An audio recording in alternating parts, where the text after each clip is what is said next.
All right, so we have two more problems. Welcome back to this problem that I said we come back right to it. You have Susan. Susan's 10 kilogram baby brother, Paul, sits on a mat. Susan pulls the mat across the floor using a rope that is angled 30 degrees above the floor. Let's draw something before we forget. So here is the mat, and with her brother on the mat. And Susan is pulling her brother this way with a force F. Right? She applies a force, so there is tension here. And her brother moves to the right. So like that, in this direction. And this is 30 degrees. 30 degrees.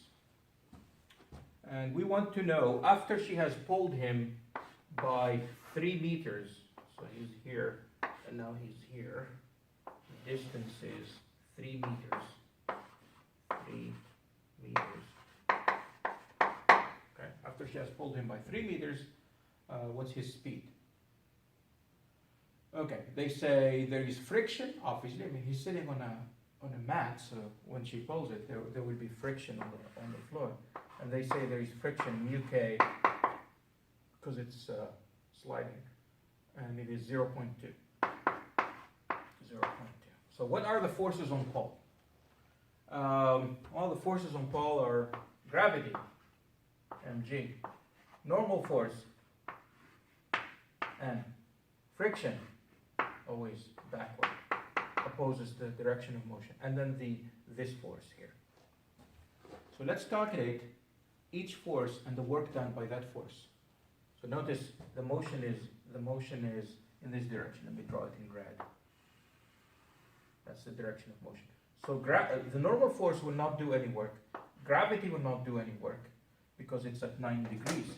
So we say the work done by gravity is equal to the force of gravity times the displacement times the cosine of the angle between them, but that angle is 90 degrees, and so you get 0. The work done by the normal force will equal to the normal force times the displacement times the cosine of also 90 degrees. Because the motion is to the right, gravity is acting straight down and the normal force is acting straight up. So both of them are at 90 degrees to the direction of motion, so you get 0. And then the work done by friction, by the force of kinetic friction, will be the force of kinetic friction times the displacement times the cosine of the angle between them. Now, notice the motion is to the right. That's the direction of motion. The force of friction is to the left. Consequently, right, the displacement is this way, but the force of kinetic friction is to the left. So there is an 180 degrees between them. That's why friction does negative work. So this is 180. So the cosine of 180 just gives me a -1, a minus sign. So this is just -1, -1. Now, the force of friction is the coefficient of friction times the normal force, but the normal force is mg. So this part is the force of friction. The negative sign comes from this, so the only thing that's left is d. So I have minus, mu is 0.2. The mass of her brother is 10 kilograms. And then g is 9.8. And then the displacement is 3 meters. So we get that the work done by friction, therefore, work done by friction, by the force of friction, will be this product here, 0.2 times 10 times 9.8 times 3, and that gives me negative 58.8. Minus 58.8 joules. All right, there is one more work that I have to do. The work done by this force. The work done by this system, or the force of tension. So that would be that force times the displacement times the cosine of the angle between the displacement and that force, and that one is 30 degrees. The displacement is along the floor, and the force is 30 degrees above the floor, and so it's 30 degrees. With what force is she pulling? They say the tension is constant and it's 30 newtons. So she's pulling with 30 newtons. So 30 times 3 meters times the cosine of 30 degrees. Let's calculate how much work did Susan do. So that's 30 times 3 times the cosine of 30. Let's see, cosine of 30. Okay, cosine of 30. Let me do sine of 30 to make sure I'm in degrees. Yes, I am. Cosine of 30 times 3 times 30. That gives me 77.94. 77.94 joules. So the total work, W total, would be the work done by the normal force plus the work done by gravity plus the work done by the force of friction plus the work done by the force of tension of his sister. And all of these, when you add them, they add up to 50.8. You get 19.14. 19.14 joules. That's the total work done. Are we done? We're not. They want the speed of her brother at the end of those 3 meters. So he's just sitting on the mat initially, so his initial kinetic energy is 0. So I know that the kinetic energy at the end minus the kinetic energy at the beginning, let me call it 2 and 1. K2 minus K1 is equal to the work done. But he started at 0, so his kinetic energy at the beginning is 0. So I know that his kinetic energy is 1/2 of his mass times velocity squared equals 2. The work done, 19.14. So we get 1/2. His mass is 10, and then V2 squared equals to 19.14. And so V2 would be what? We can do right by 5. I get 1.96 meters per second. Let me write it and then double check on the meters per second. Just double check to have it correct.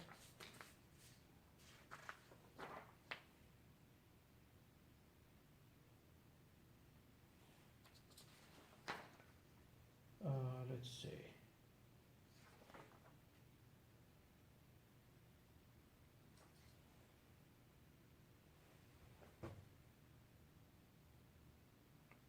I made a mistake. I actually made a mistake. And I don't know if you have spotted it while I was doing this or not. The mistake is as follows. The normal force is actually not equal to mg. When I said the force of friction is mu k times mg, I'm assuming that the normal force is equal to mg. I totally forgot or ignored the fact that this force has a component that's upward. So the normal force plus this component that's upward is equal to mg. And so let me just start this over, start this one over, and then yeah, sorry about that. So let me just start this over. The work done by gravity and the normal force is 0, regardless of the normal force or gravity, because they are at 90 degrees. Now, let's look at this. Along the y direction, the net force is equal to 0 because the motion is along the x direction. So this component of the force that's upward, and this component, and the normal force, both are upward. Minus mg, they have to add up to 0. So that means that notice this, the normal force plus the y component of our force, which is F times the sine of 30 degrees, minus mg will equal to 0. And therefore, let me calculate the normal force then will equal to, move everything to the other side, will be mg minus F times the sine of 30 degrees. And so the normal force will equal to, let's do it here. You get, therefore, the normal force will equal to, the mass is 10, gravity is 9.8,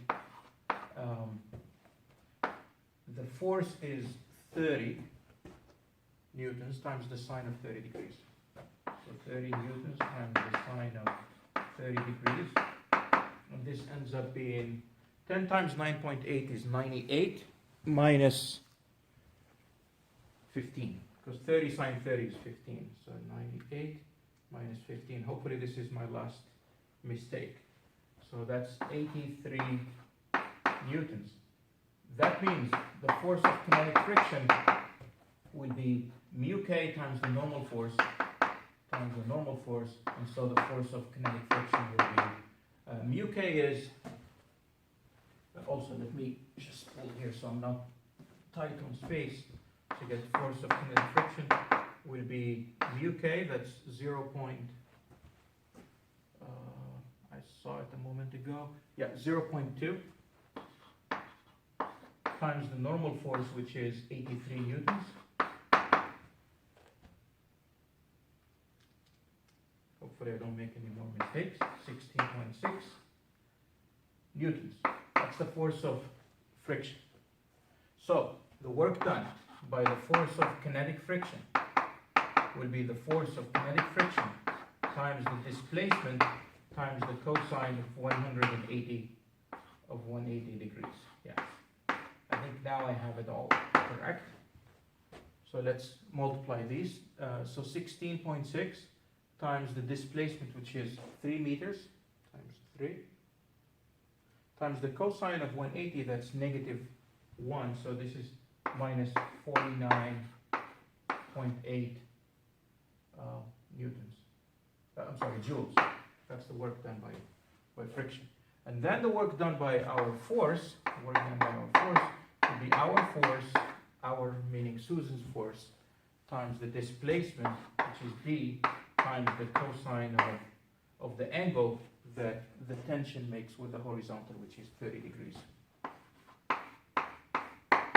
The force is 30 newtons, with which she's pulling, and then 3 meters, and then the cosine of 30 degrees.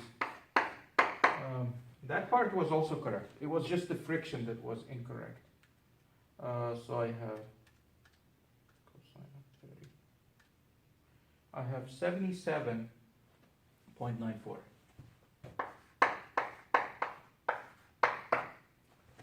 joules. So the total work would be the work done by the normal force plus the work done by gravity plus the work done by the force of friction plus the work done by our force. So add them. 0 plus negative 49.8 plus positive 77.94. What do we get?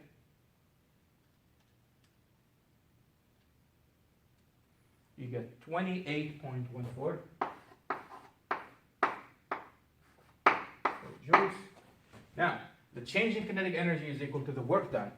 So that's the kinetic energy at the end minus the kinetic energy at the beginning is equal to the work done. Paul was not moving, so his kinetic energy at the beginning is 0. So we have kinetic energy is 1/2 mv squared. So 1/2, his mass is 10, and then his velocity at the end squared is equal to. The work done is 28.14. All right, 28.14. So his velocity at the end will be. Hopefully I got this right. If I don't, then I have to probably redo this video. I hope not. Divided by 5 to the power 0.5, and I get 2.37. 2.37 meters per second. Let's hope this is the right answer. That's correct. Now it's good. Okay, so I don't have to do the video again. So 2.37 meters per second. All right, so let's look at the next problem, which is probably our last problem on this chapter.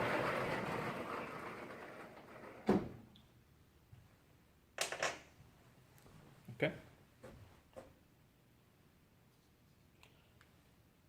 So let's read it. A farmer uses a tractor to pull a 150 kilogram bale of hay up a 15-degree incline to the barn at a steady 5 kilometers per hour. The coefficient of friction between the bale and the ramp is 0.45. What is the tractor's power output? So this is a question about power. And remember what power was. It was the amount of work that you do per unit of time. How quickly do you do the work? And we'll review that in a second, but let's draw the diagram of what's going on. So, let me get my green pen also. So here is a ramp, and the tractor is pulling, so the tractor is applying a force this way. It's applying a force that way. And then what are the forces on this object in addition to that? Well, of course, there is the force of gravity.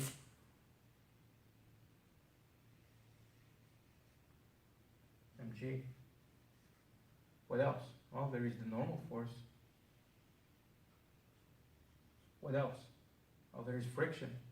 If the motion is pulling, if the tractor is pulling it up, then the friction will be down the incline, opposite to the direction of motion, force of kinetic friction. Now notice that this angle here is theta. So gravity, let me draw with green. Gravity will have two components. If you remember, there was this part of gravity, mg cosine theta, and there is the one that's perpendicular, parallel to the incline, that is the mg sine of theta, mg sine theta. So now, the bale is being moved up at constant speed. Constant speed means the kinetic energy is not changing.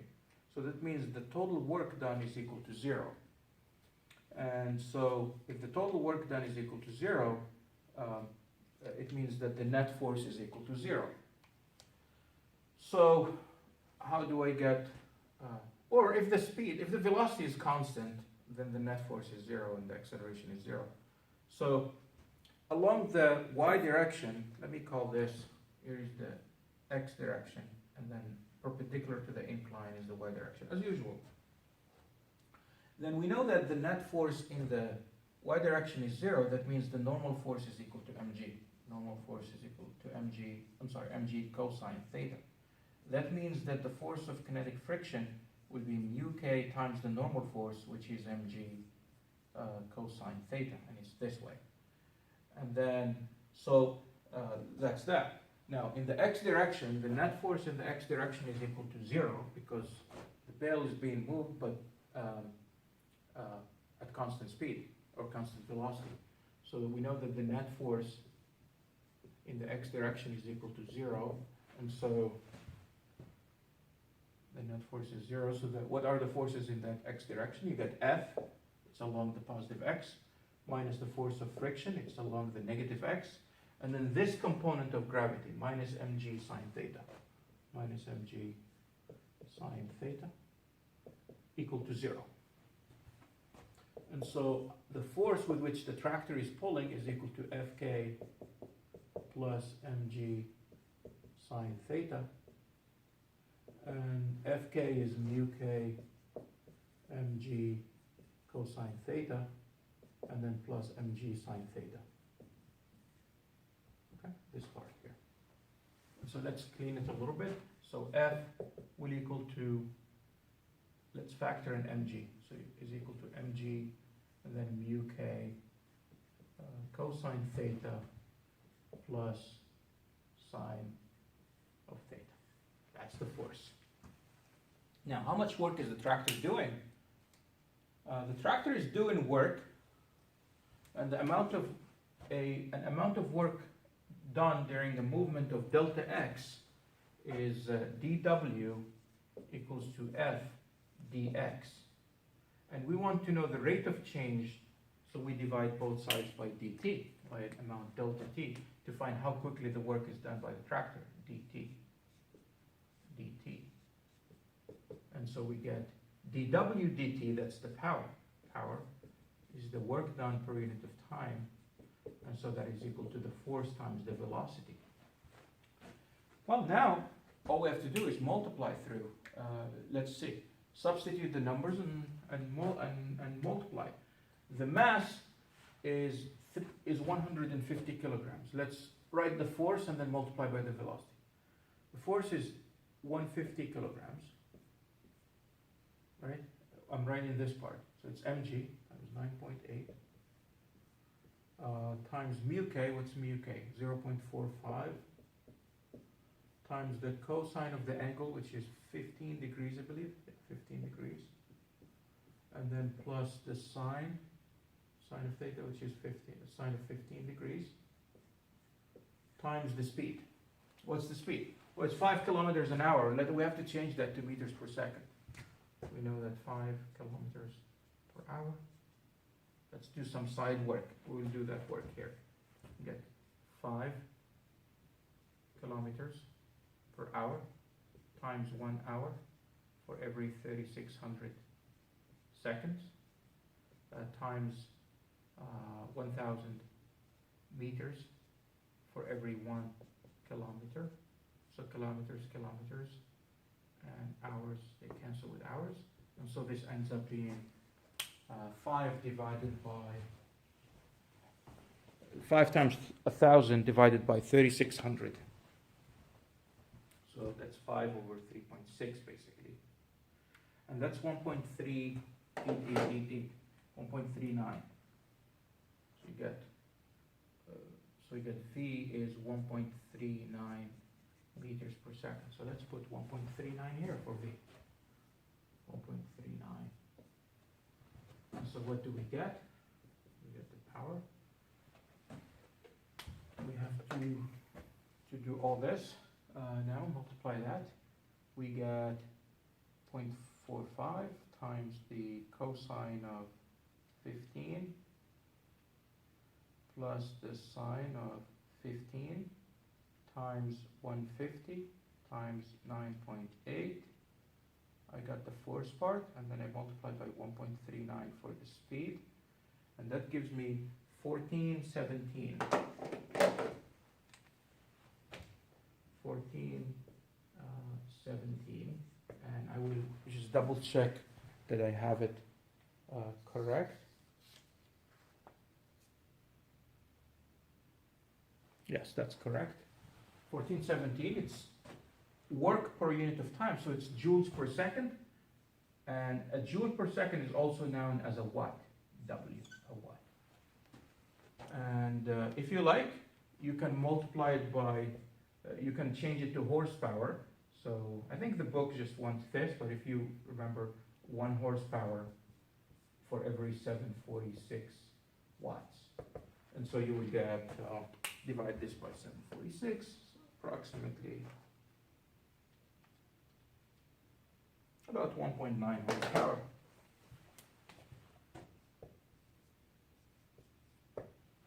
1.9 horsepower to carry this. And is that a lot? I don't know. I actually have no sense of. Yeah, actually, I mean, you don't need. I mean, it's just 150 kilograms. Yeah, it probably doesn't need much. Yeah, 150 kilograms. It's like almost 2 humans. It's not that much. So about 2 horsepower is enough. But then the tractor itself has to have enough power to lift itself. Now the tractor will weigh at least 10 times that much. Okay, and so you will, so you will need many more horsepower, much more horsepower than just 1.9. So I hope this chapter you got a sense of conservation of energy. It's similar to the book gives the example of balancing a checkbook, or like keeping track of the change in your pocket or the money in your pocket. You spend, or you know how much you got back, then you can keep track of how much energy you have in total. So, so for example, if you start with, if you have the if the mechanical energy is conserved, meaning you only have conservative forces in there. So let's say you have a total mechanical energy of 100 joules. Let's say it's 100 joules. 80 of which are kinetic, then the rest, the other 20, will be potential. And if 70 are potential, then 30 are kinetic. It's just, you have to account for it like that. All right, so I would see you in chapter 10.